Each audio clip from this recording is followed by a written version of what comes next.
here's another tip in under 5 minutes if I can get it all in. A lot of people when they start brewing, they get very confused between mashing and steeping. They're two different processes, even though they're similar. In both processes you soak the grain in hot water. That's probably a given. In mashing you put your grain in the hot water and it's all about the MLE's enzymes converting the starches into sugars.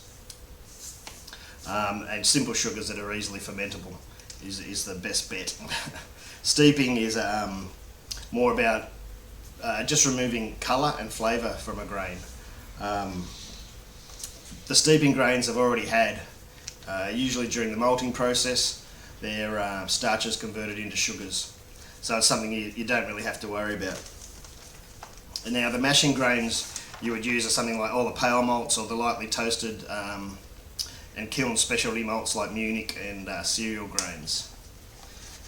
But with the steeping, they're your crystals, your caramels, your chocolate malts, your roasted wheats, your roasted rye, your roasted barleys, black malts, things like that. The big difference though is in the temperature, the thickness of the mash, and how long you do it for, or mash or steep. Mashing, it's important to get the right mixture between your water and grain. It's usually about 2 to 4 litres of water per kilo of grain, and the temperature it changes for different beers, but it's all around the 65-degree mark Celsius, and usually, you know, anywhere from 90 minutes to 60 minutes. 60 minutes is usually the usual mash. With steeping, you actually want a lot more water. It can be like 12 litres to a kilo for steeping, and the temperature is not that important. As long as it doesn't go over 77 degrees, but it's warm enough to dissolve the sugars out of the malts, that's all that matters. And again, a steeping only has to be 15 to 30 minutes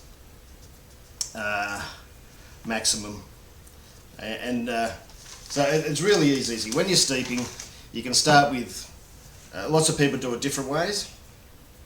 You can put your grain in your water on your stove cold and just slowly heat it up, put it on a very low temperature, and just before it gets to the boil, or keep an eye on it before it gets to, you know, the 77 degrees, you turn it off. And usually in that 15-20 minutes time, if you give it a few stirs, that's enough.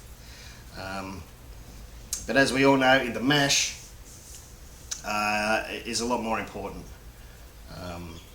You can still be a few degrees either side without having to worry, but you want to keep it around that temperature, your 65 degrees or whatever it is for your recipe, for around an hour. And that's all it really is.